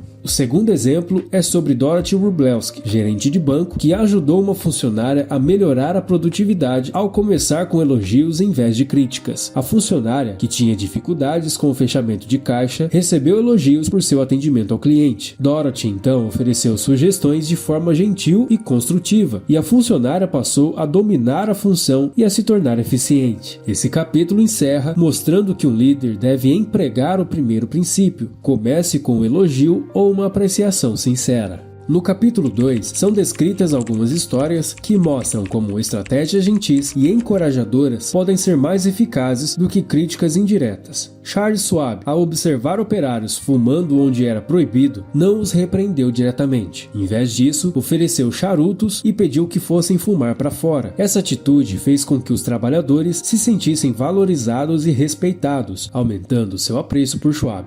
John Wanamaker, ao notar uma cliente esperando ser atendida, não criticou os funcionários da loja. Em vez disso, assumiu a tarefa de ajudar a cliente pessoalmente. Essa ação demonstrou empatia e atenção, sem criar um ambiente de descontentamento entre os funcionários. Carl Langford, ex-prefeito de Orlando, na Flórida, enfrentava dificuldades com a acessibilidade aos cidadãos, porque os seus assistentes frequentemente barravam os que tentavam acessar o seu gabinete, e para resolver isso, ele removeu a porta do seu gabinete, simbolizando uma administração verdadeiramente aberta e acessível. Esse capítulo também discute como a maneira de formular críticas pode impactar a receptividade das pessoas. Em vez de usar a palavra mas após um elogio, que pode diminuir o valor do elogio e causar ressentimento, é mais eficiente usar e para conectar o elogio às sugestões construtivas. Por exemplo, em vez de dizer sentimos orgulho de você por ter aumentado suas notas nesse período letivo, mas se tivesse pegado firme em álgebra, os resultados teriam sido bem melhores. Você pode dizer assim: sentimos orgulho de você por ter aumentado suas notas nesse período letivo, e se der continuidade aos mesmos esforços no próximo ano, sua nota em álgebra poderá subir igual às outras. Essa mudança causa uma reação mais positiva e encorajadora. Carnegie aponta mais histórias. Marge Jacob, ao perceber que os pedreiros estavam deixando restos de madeiras espalhados no jardim, não fez uma crítica diretamente. Em vez disso, após recolher os pedaços de madeira, elogiou o responsável pelo cuidado com o jardim, e a partir desse elogio sutil, os pedreiros passaram a manter a área limpa todos os dias, mostrando que a correção indireta funcionou perfeitamente. O sargento ajudante Harley Kaiser enfrentou o problema dos reservistas que não queriam cortar o cabelo, segundo as normas do exército. Em vez dele gritar ou ameaçar, ele abordou o assunto de outra forma, sugerindo que os reservistas fossem um exemplo para os seus subordinados. Ele mencionou que cortaria o seu próprio cabelo, mesmo já estando curto. Isso fez com que vários reservistas se olhassem no espelho e, por conta própria, decidissem cortar o cabelo, demonstrando o poder da liderança pelo exemplo. Quando Lyman Abbott, ansioso para dar um sermão após morte de Henry Beecher, mostrou seu discurso à esposa, ela percebeu que o texto era fraco. Em vez de criticar diretamente e desmotivar Abbott, ela sugeriu que o texto seria excelente para um artigo, insinuando que não seria adequado para o sermão. Abbott aceitou a sugestão, rasgou o discurso e improvisou a fala, resultando em sucesso. A crítica indireta, através de elogios ou sugestões sutis, pode ser muito mais eficaz e influenciar comportamentos do que uma abordagem direta, especialmente com pessoas que poderiam se ressentir com críticas abertas. Logo, o segundo princípio é: chame atenção para os erros das pessoas de maneira indireta. O capítulo 3 destaca como é importante ter empatia e humildade ao corrigir os outros. Dale Carnegie narra um episódio envolvendo sua sobrinha, Josephine, que aos 19 anos foi trabalhar como sua secretária. Mesmo inexperiente, Carnegie reconheceu que ela estava se saindo melhor do que ele quando tinha a mesma idade. Ao invés de criticá-la severamente por erros cometidos, ele optou por abordar a situação com humildade, admitindo seus próprios erros passados e reconhecendo o valor da experiência. Ao começar suas correções elogiando Josephine e reconhecendo suas próprias falhas, ele tornava mais fácil para ela aceitar as críticas e aprender com os erros, criando um ambiente melhor para o crescimento pessoal e profissional. O engenheiro chamado Dilly Stone lidou de maneira compreensiva com os erros de ortografia de sua nova secretária. Em vez de simplesmente apontar os erros e criticar, ele adotou uma abordagem mais empática. Ele compartilhou suas próprias dificuldades com ortografia, mostrando que também cometia erros, e tinha um caderno onde registrava palavras problemáticas. Ao fazer isso, ele demonstrou que se preocupar com a ortografia era fundamental para manter o profissionalismo e incentivou a secretária a ser mais cuidadosa. Como resultado, a frequência de erros diminuiu. O capítulo também relata o incidente envolvendo o príncipe Bernhard von Bülow, chanceler do Império Alemão, e o Kaiser Guilherme II.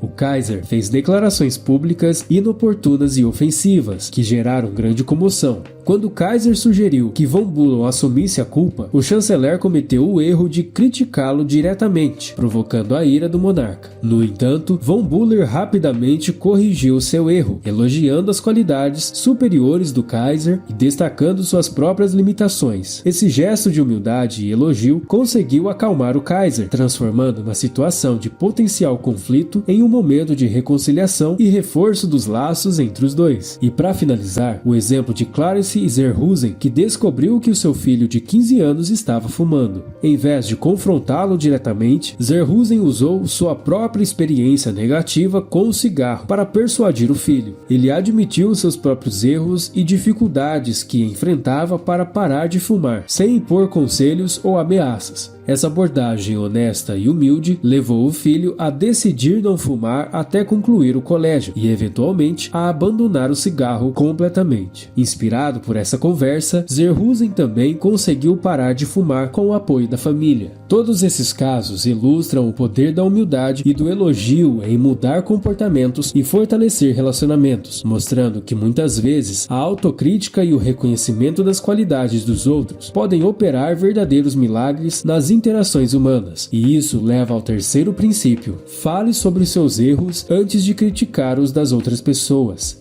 O capítulo 4 analisa a importância de abordar as pessoas com sugestões e perguntas em vez de ordens diretas, usando 2 exemplos para ilustrar a abordagem. Primeiramente, o texto menciona Owen Young, que ao lidar com sua equipe nunca dava ordens diretas. Em vez disso, ele oferecia sugestões e fazia perguntas. Você poderia estudar isso? Ou, o que você pensa sobre isso? Esse tipo de abordagem permitia que os funcionários tomassem a iniciativa e resolvessem seus próprios erros, preservando o orgulho e a cooperação. A técnica de Young evita o ressentimento que pode surgir de ordens autoritárias e encoraja uma colaboração mais eficaz. O segundo exemplo é sobre Dan Santarelli, que relatou um incidente em uma escola vocacional. Quando um estudante estacionou ilegalmente, um instrutor abordou o problema de forma agressiva, criando ressentimento entre os alunos. Se o instrutor tivesse feito a pergunta de maneira amigável, mais ou menos assim: de quem é aquele carro lá fora? E explicando o impacto da situação, o estudante teria cooperado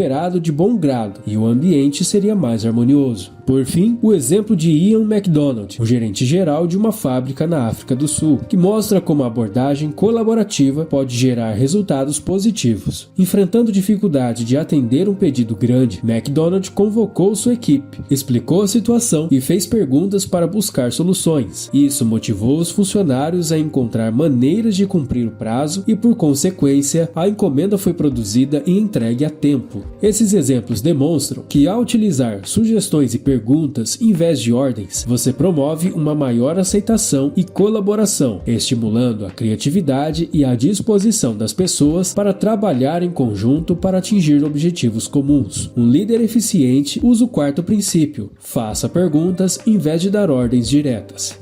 No capítulo 5, Carnegie fala sobre envergonhar pessoas. Anos atrás, a General Electric Company enfrentou um desafio: remover Charles Steinmetz da liderança do departamento de cálculos, apesar de seu brilhantismo em eletricidade. Para não desagradar Steinmetz, que era extremamente sensível, a empresa ofereceu um novo título de engenheiro consultor da companhia. Esse título correspondia ao trabalho que ele já fazia, mas sem a responsabilidade de chefiar o departamento. A mudança foi bem sucedida. Steinmetz ficou satisfeito e os diretores da empresa conseguiram realocar a sua estrela de forma diplomática, evitando constrangimentos. Evitar envergonhar as pessoas é vital, mas muitas vezes ignorado. Frequentemente, criticamos ou tomamos decisões que afetam os outros sem considerar o impacto em sua dignidade. Refletir sobre nossas palavras e ações pode prevenir o remorso e tornar as situações difíceis mais manejáveis. Um exemplo disso é o processo de demissão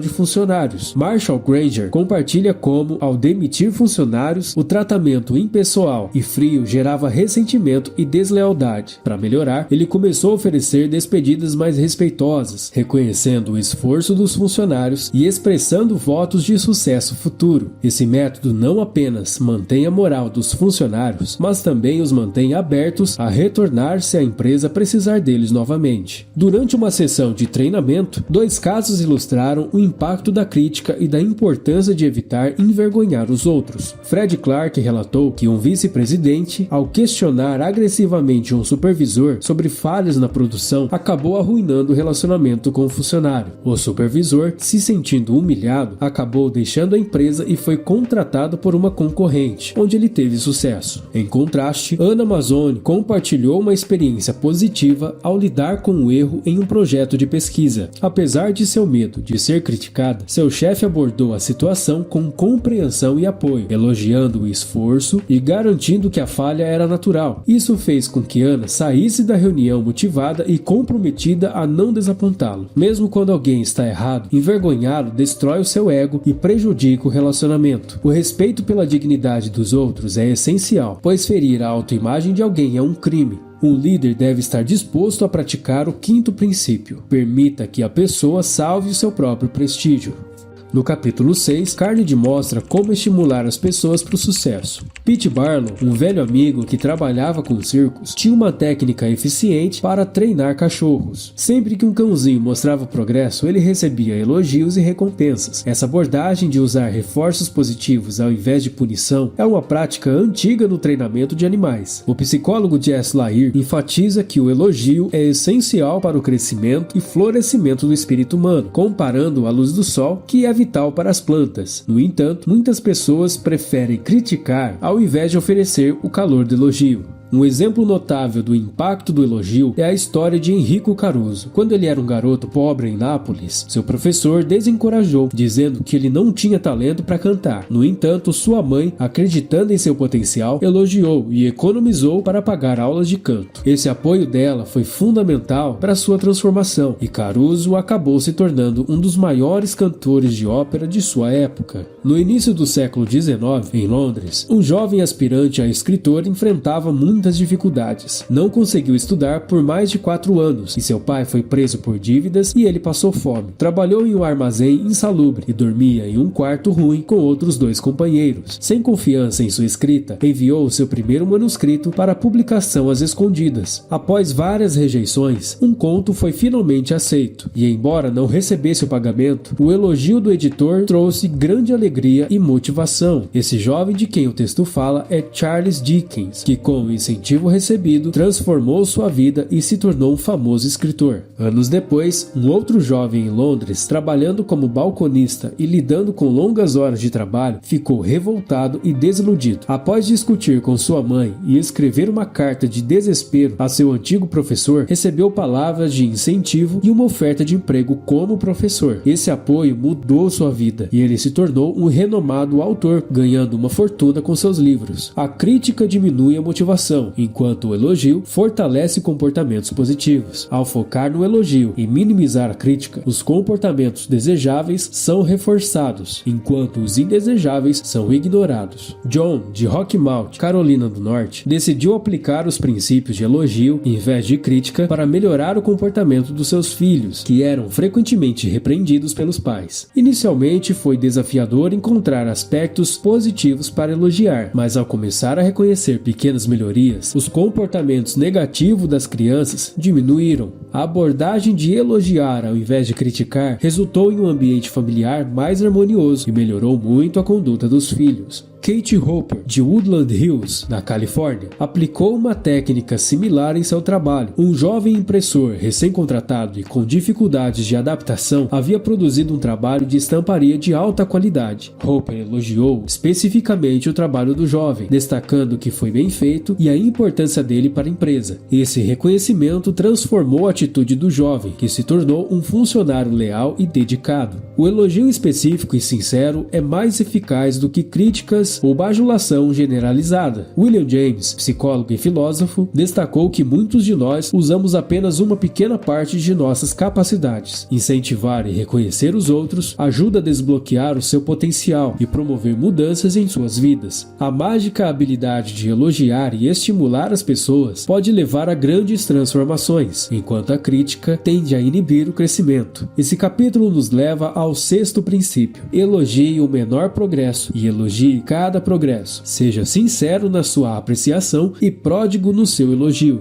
No capítulo 7, Dale Carnegie apresenta um provérbio: dê ao cachorro um bom nome. Quando um funcionário anteriormente exemplar começa a relaxar no trabalho, abordagens como demissão ou críticas diretas frequentemente não são eficazes. Henry Henke, responsável por uma revendedora de caminhões, enfrentou essa situação com um mecânico cuja qualidade de trabalho estava caindo. Em vez de chamar a atenção ou ameaçar, Henke optou por uma abordagem mais construtiva. Ele elogiou o trabalho passado do mecânico e expressou sua preocupação com a queda na qualidade, sugerindo uma colaboração para resolver o problema. O mecânico, ao perceber que sua reputação estava em jogo, se empenhou para recuperar o seu nível de excelência e voltou a ser o melhor da empresa. A atitude de Henke demonstrou que considerar e valorizar as habilidades de um funcionário pode restaurar e até melhorar o seu desempenho. Samuel Valcline, presidente da Baldwin Locomotive Works, ressaltou que a consideração genuína e o reconhecimento das habilidades de alguém pode motivar mudanças positivas. Shakespeare também sugeriu que fingir uma virtude pode, de fato, ajudar a desenvolvê-la. Reconhecer e elogiar as qualidades de uma pessoa, mesmo que estejam temporariamente em declínio, cria um padrão para o qual ela se esforçará para corresponder. Isso não apenas reitera a valorização do funcionário, mas também reforça reforça sua motivação para manter ou melhorar o desempenho. Georgette Leblanc relata em seu livro A Transformação de Maria, uma empregada de hotel conhecida como Maria, a lavadeira de pratos. Inicialmente descrita como uma pessoa humilde e desconsiderada, Maria recebeu um elogio inesperado de Georgette, que lhe disse que ela possuía um tesouro dentro de si. Essa simples frase teve um impacto profundo em Maria, que começou a cuidar de si mesma com mais atenção e acreditar em seu próprio valor. Sua autoestima transformada resultou em uma nova perspectiva de vida, culminando em seu casamento com o sobrinho do chefe. A história demonstra o poder de um elogio sincero em mudar a percepção de alguém sobre si mesmo, elevando sua autoestima e levando a mudanças em sua vida. De maneira similar, Bill Parker, um representante de vendas em Daytona Beach, enfrentou a recusa de um gerente de supermercado em comprar uma nova linha de produtos. Em vez de desistir, Bill retornou ao supermercado e, com uma abordagem respeitosa e um lembrete da boa vontade do gerente, conseguiu reverter a situação. O gerente, ciente de sua reputação de estar aberto a novas informações e mudanças, concordou em ouvir Bill novamente. O dentista em Dublin, na Irlanda, ficou surpreso ao ouvir de uma cliente que o porta-copos de metal estava sujo. Apesar de a cliente usar um copo de papel, o dentista percebeu que o equipamento de limpeza estava descuidado. O dentista decidiu escrever um bilhete para a mulher que fazia a limpeza no consultório.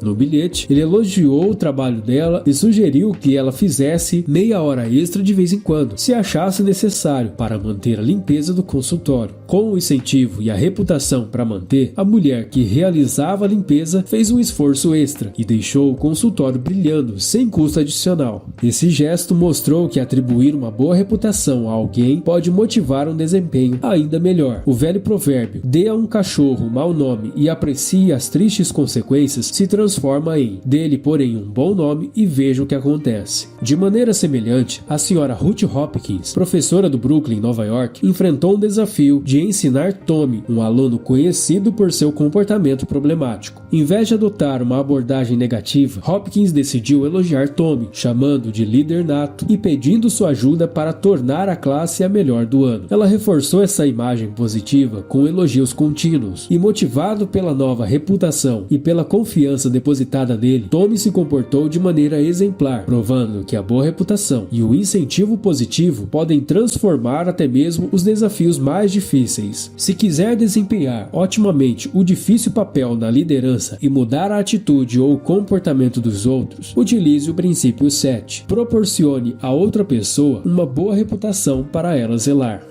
No capítulo 8, Carnegie fala sobre um amigo, solteiro e com cerca de 40 anos, que decidiu aprender a dançar para agradar a sua futura esposa. Ele teve experiências diferentes com duas professoras de dança. A primeira, que o corrigiu detalhadamente e apontou todos os seus erros, fez com que ele se sentisse desanimado e acabou dispensando ela. A segunda professora adotou uma abordagem diferente. Ela elogiou os aspectos positivos da dança dele, minimizou os erros e fez com que ele se sentisse um dançarino nato, mesmo sabendo que ele estava pagando para receber esse feedback positivo. Essa abordagem positiva fez uma grande diferença. Ele se sentiu incentivado e motivado a melhorar a sua dança. Ao invés de focar nas falhas, a professora reconheceu suas qualidades e potencial, o que encorajou a continuar praticando e se aprimorando. O resumo desse caso é claro: dizer a alguém que está fazendo algo errado e desmotivar pode destruir o incentivo para melhorar. Em contraste, oferecer feedback positivo e reconhecer o potencial da pessoa e mostrar confiança em suas habilidades pode aumentar muito a motivação e o desejo de melhorar. Lowell Thomas, um mestre das relações humanas, usava a técnica de construir confiança e inspirar fé nos outros. Em um exemplo, quando Carnegie relutou em jogar bridge, Thomas rapidamente o convenceu de que com a habilidade de memória e raciocínio, o jogo seria fácil. Sua confiança e a forma como apresentou o bridge como algo simples o fizeram aceitar o convite e participar do jogo.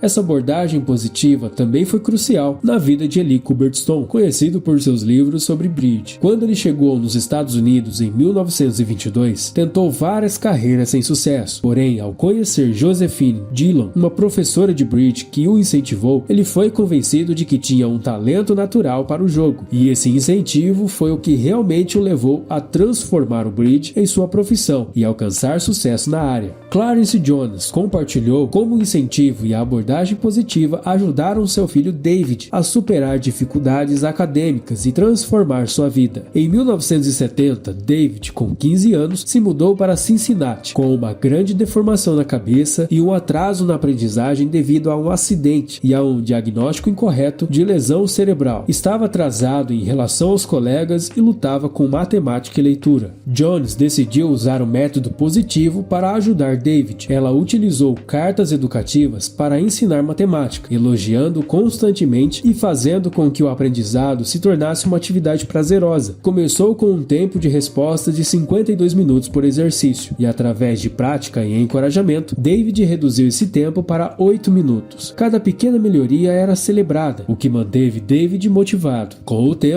ele começou a se destacar em álgebra, melhorou sua leitura e aplicou suas habilidades naturais para desenhar. Ele ganhou prêmios em competições escolares e, ao final do segundo mêstre do 8º ano, começou a se destacar academicamente, culminando em sua admissão na Sociedade de Honra Nacional da Universidade. Esse capítulo leva à importância do uso do 8º princípio: empregue o incentivo, torne o erro mais fácil de ser corrigido.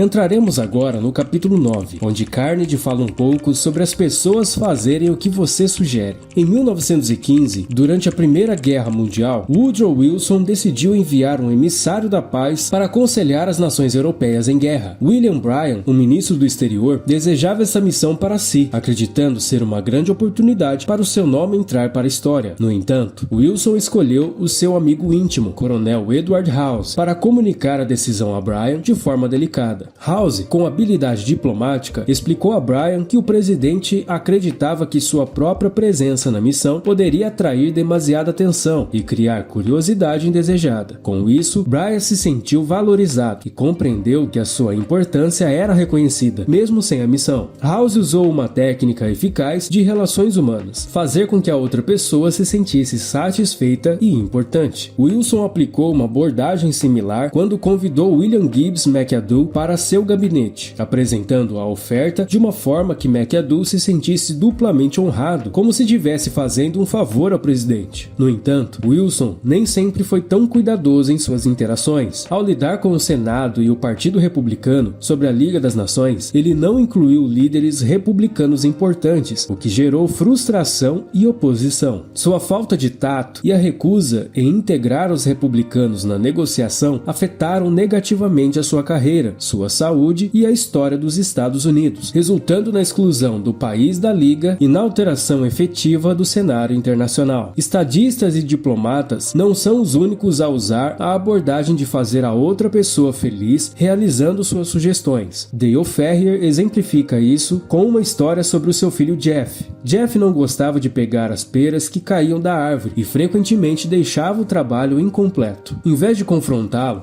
Ferrier fez um acordo. Ele pagaria $1 por cada cesta cheia de peras que Jeff pegasse, mas descontaria $1 para cada pera que encontrasse no pomar após a tarefa. Jeff ficou motivado e pegou todas as peras com grande eficiência, até mesmo se esforçando para encher completamente a cesta, em vez de deixar algumas para trás. Outro exemplo é um homem que frequentemente tinha que recusar convites para falar. Em vez de apenas recusar, ele expressava sua apreciação pelo convite e sugeria um orador substituto. Dessa forma, ele evitava que a pessoa se sentisse desapontada com a recusa, direcionando a atenção para encontrar outro palestrante, garantindo que a situação fosse resolvida de maneira satisfatória para todos. Gunther Schmidt, da Alemanha Ocidental, compartilhou um exemplo de como dar responsabilidade e autoridade pode mudar o comportamento de uma pessoa. Ele tinha uma funcionária no supermercado que constantemente invertia as etiquetas de preço, causando confusão e reclamação dos clientes. Apesar de avisos e repreensões, ela não mudou seu comportamento. Então, Schmidt a nomeou supervisora do departamento de reprecificação, tornando ela responsável pela correção daquele problema. Com essa nova responsabilidade, sua atitude melhorou drasticamente e ela começou a cumprir as suas funções de maneira exemplar. Esse método de atribuir títulos e autoridade também foi usado por Napoleão, que criou a Legião de Honra e promoveu seus generais. Napoleão acreditava que os homens são motivados por tais símbolos de prestígio. Uma amiga, senhora Ernest Gantt, enfrentava problemas com crianças que destruíram as suas plantas no jardim. Após várias tentativas sem sucesso para afastá-las, ela decidiu dar ao líder do grupo um título de detetive e a responsabilidade de proteger o jardim. Com esse novo papel e uma ameaça simbólica, as crianças pararam de invadir o jardim e o problema foi resolvido. Para um líder eficaz que deseja mudar atitudes ou comportamentos, é essencial seguir este roteiro. Primeiro, seja sincero. Não faça promessas que não possa cumprir e foque nos benefícios para os outros, não apenas para você. Segundo, tenha clareza. Saiba exatamente o que deseja que a outra pessoa faça. Terceiro, seja simpático. Pergunte a si mesmo o que a outra pessoa realmente quer.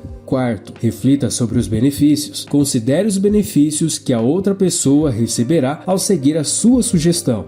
Quinto, alinhe com os desejos. Certifique-se de que esses benefícios correspondam aos desejos da outra pessoa. Sexto, comunique de forma benéfica. Ao dar uma ordem, formule de maneira que a pessoa entenda os benefícios. Por exemplo, ao invés de simplesmente pedir para limpar o depósito, explique que isso ajudará a mostrar aos clientes a eficiência da empresa, o que pode ser mais motivador. Embora não seja garantido que todos reagirão positivamente, aplicar esses princípios pode aumentar suas chances de sucesso e melhorar sua eficácia como líder em até 10%. Há mais chances de as pessoas fazerem o que você quer quando emprega o nono princípio. Faça a outra pessoa se sentir feliz realizando aquilo que você sugere. Esse livro é um clássico atemporal que sempre irá oferecer lições valiosas para a vida, especialmente em um mundo cada vez mais conectado e competitivo. Mas afinal, por que esses ensinamentos são tão importantes? Em um ambiente de trabalho onde a colaboração e o networking são essenciais, saber como se comunicar bem e criar conexões genuínas pode fazer toda a diferença. Da mesma forma, na vida pessoal, ser capaz de se relacionar de maneira autêntica e respeitosa pode melhorar nossos relacionamentos e nos ajudar a alcançar nossos objetivos pessoais. Atualmente, a comunicação muitas vezes acontece através de tela, e onde a pressão para se destacar é alta, aplicar os princípios de Carnegie pode ser um grande diferencial. Eles nos ajudam a criar laços mais fortes, a ser mais persuasivos de maneira ética e enfrentar desafios interpessoais com mais confiança e habilidade. Se você está buscando maneiras de melhorar suas habilidades de comunicação e construir relacionamentos mais sólidos, eu te convido a se aprofundar no livro Como Fazer Amigos e Influenciar Pessoas. O link está embaixo na descrição. Se inscreva no nosso canal para mais resumos. Curta o vídeo, compartilhe e deixe um comentário com suas experiências e impressões sobre o nosso resumo. Até a próxima!